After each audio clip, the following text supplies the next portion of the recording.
As a civil servant, it is your responsibility to advise whom? Yes, citizens, politicians. It is your responsibility to advise those who are laymen. Politicians क्या होते हैं? Laymen होते हैं. Not all politicians are laymen, but most of them are laymen. ठीक है, most of them are laymen. जैसे अगर आप हमारी मिनिस्ट्रीज देखोगे तो technical ministries are technical ministry, that means the work that is being done by those ministries are very technical by nature, but it is politically led by individuals who have absolutely no experience or for that matter expertise in those areas. Therefore, they rely completely on civil servants. They rely completely on civil servants. Civil servants are supposed to do what? Advise them. That when it comes to policy making or when it comes to, enactment of laws, what should be the policies, what should be the laws. समझ में आ रहा है क्या कह रहा हूं मैं? है ना? It is up to you. It is up to you. You are the ones who are going to advise them. अब यहां पर बात आती है कि because they are completely dependent upon your advice, code of ethics for you would dictate that your advice should have, or it should be of a certain nature. कुछ specific तरीके का होना चाहिए, क्योंकि अगर आपके एडवाइसेस फॉल्टी हैं या आपके एडवाइसेस जो हैं वो पब्लिक इंटरेस्ट को अपहोल्ड नहीं कर रहे हैं, तो उसका रिजल्ट क्या होगा? उसका रिजल्ट ये होगा कि it will later on transform into policies. It will result into policies, or for that matter it will result into laws, and those laws, those policies, there will be a problem there. There will be a problem there. देखो, इसका काफी अच्छा example आपको समझ में आएगा. If you have been if you read yesterday's newspaper or day before yesterday's newspaper, उसमें GST council और taxation that is imposed on certain specific services वो डिस्कस हो रहा था. जैसे हेल्थ और मेडिक्लेम जो सर्विसेज हैं उस पे 18% GST लगता है. अब देखो 18% is a considerable amount. If you look at the cost of a mediclaim, और मैं ऐसा क्यों कह रहा हूं? मैं ऐसा इस वजह से कह रहा हूं कि हमें मेडिकल सर्विसेज की जरूरत ज्यादा कब पड़ती है? हमें मेडिकल सर्विसेज की जरूरत ज्यादा कब पड़ती है? जब हमारा एज बढ़ना शुरू होता है. And that is when you will find that the mediclaim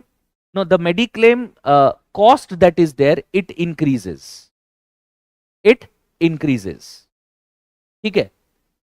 And as the cost increases, if you are imposing an 18% tax on it, it means that the taxation of it, that means उसका कुछ benefit नहीं मिल रहा हमें. Obviously that money is being paid to the government. Government gets the benefit, not us. और वो भी बढ़ रहा है. ठीक है? देखो, मेडिकल इंश्योरेंस टुडे आपकी बात कर रहा हूं मैं, तो because most of you are in that 20 to 25 age group, उस केस में आपका कॉस्ट जो है ना वो बेयर मिनिमम होगा. मतलब ऐसा भी हो सकता है कि आपको 4-5 हजार रुपए में 15-16 लाख रुपए का एनुअली मेडिक्लेम मिल जाए.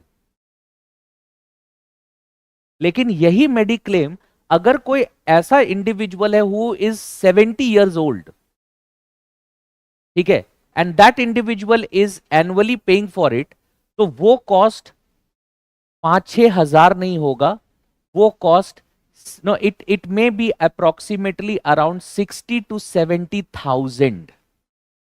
वो 60 से 70,000 रुपए होगा ऑब्वियसली ना, क्योंकि जो कंपनी है वो भी तो बेवकूफ नहीं है, वो भी तो जानता है कि अगर it is basically the people of this particular age who are likely to use such services, who are likely to use such services.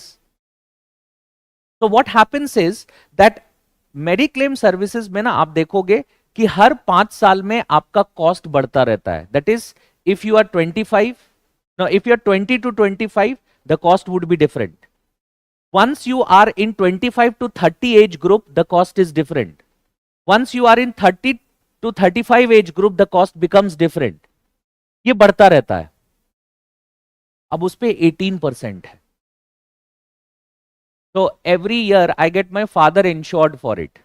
So my father, who is approximately 73 now, so I get him insured, and I get him insured at no जो mediclaim जो value है वो value होता है around 40 lakhs.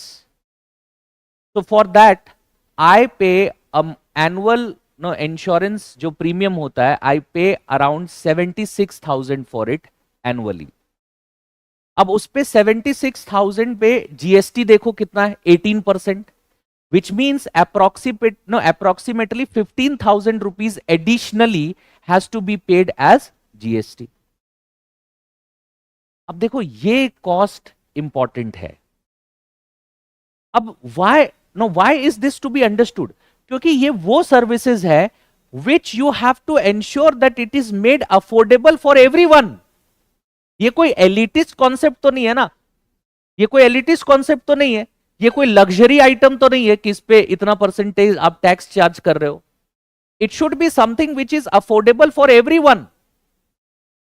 It should be affordable for everyone. इसीलिए तो government ने जब वो इलेक्शंस लड़ रहे थे तो उन्होंने प्रॉमिस किया था कि anyone who is 70 years plus we will provide a 5 lakh rupees insurance to everyone irrespective of whatever their economic status is. irrespective of that 5 lakh रुपए का इंश्योरेंस मिलेगा, ये गवर्नमेंट ने प्रॉमिस किया था, which they are in the process of implementing as well. बात इस पर हुई है. देखो बात यहां पर यह है कि जब ऐसे कॉस्ट पर आप 18%, it is something which is huge amount of tax that you are imposing. You are making it unaffordable for a lot of individuals. You are making it unaffordable for a lot of individuals. देखो दिल्ली में जो हम रह रहे हैं ना, we don't have Ayushman Bharat scheme, क्योंकि दिल्ली में हमारी जो गवर्नमेंट है, दिल्ली गवर्नमेंट, उनको लगता है कि उनका जो मोहल्ला क्लिनिक्स है that is better than that Ayushman Bharat. इसी वजह से उन्होंने यहां पर इंपोज नहीं किया. They have not allowed that. State of West Bengal, there is no Ayushman Bharat. State of Orissa, there is no Ayushman Bharat. State of Orissa is different because they already have a scheme there. So उनके लिए कुछ अलग स्कीम है which is very similar to that of Ayushman Bharat. लेकिन अब इन states में एक individual जो कि शायद एक मीडियोकर इनकम ग्रुप से बिलोंग करता है, even if you are it does not mean that you have to be below poverty line to not be able to afford health care. ऐसा जरूरी नहीं है. Because if you are paying this much amount of money, ठीक है, you are paying almost 1 lakh rupees annually, ठीक है, 1 लाख रुपए annually आप पे कर रहे हो for getting your self insured, and that is just the cost of insurance. It does not include other expenditures. Out of pocket expenditure जानते हो ना, हेल्थ में कुछ होता है, उसमें होता है that is something called as things like medicine etcetera which is not included here. ये फॉल्टी पॉलिसी है, ये फॉल्टी पॉलिसी है, and the government should be it should do this as soon as possible. You should reduce the rate of GST to make healthcare affordable to everyone. To make healthcare affordable for everyone, आपको ये हटाना चाहिए. देखो यही तो होता है जब हम बात कर रहे हैं why is it important for civil servants to properly advise and inform the politicians, because they may not necessarily be able to, they may not necessarily be able to understand, no, understand a few things. जैसे government of India, जो finance minister है हमारी, she has no finance degree, वो तो जेएनयू की pass out है, and she has not done any degree in finance और economics, nothing like that, she does not have any such degree. So in that case, there are a lot of things which he may not have a proper understanding of. She may not have a proper understanding of. आपने long term capital gains tax जो है लगा दिया है 12.5%. Going back 7 to 10 years वो zero था ही नहीं.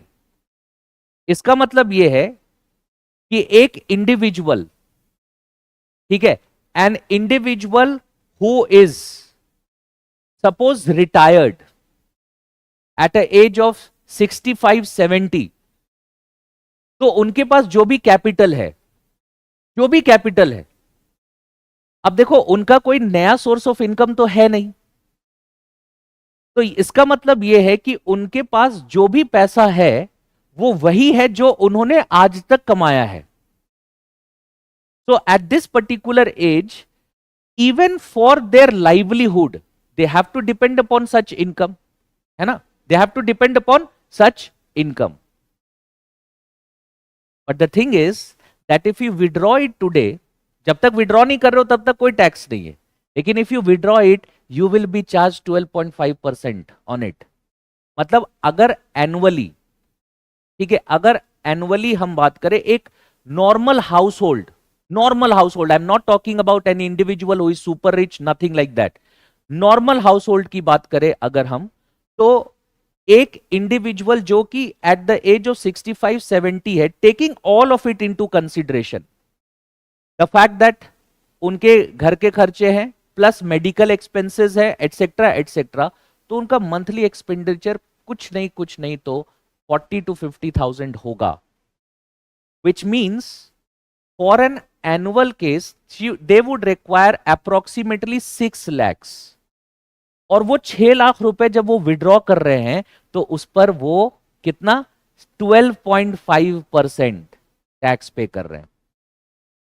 देखो दिस इज नॉट फेयर. लेकिन प्रॉब्लम ये है कि if you look at a country like India, the taxation that is there in a country like India वो बहुत ज्यादा है, and even in such cases there is no exceptions that have been made. कि चलो जो individual retired है उनके लिए जो है चीजें बदल जाए, दैट्स नॉट द केस. ये जो इस तरह की पॉलिसीज होती है ना, इस तरह की जो पॉलिसीज होती हैं, these policies are the result of bureaucratic deliberation. क्योंकि मिनिस्टर लेमैन है और मिनिस्टर को इन चीजों से कोई फर्क भी नहीं पड़ता, क्योंकि वो है ना एलिटिस्ट कॉन्सेप्ट है, ठीक है. उनका everything that there expenditure is free of cost. उनको ये बातें नहीं समझ में आती है. So the bureaucracy is having that responsibility to inform them appropriately. कि देखो इसका ये consequence है, but that is not necessarily the case. इसीलिए जब हम policies बना रहे हैं ना, as a civil servant your role in policy making is very important. और इसी वजह से this is also a part of your code of ethics, that your policies should be in such a manner that you fully inform and accordingly advise the layman that this is basically what can be the consequences of such policies.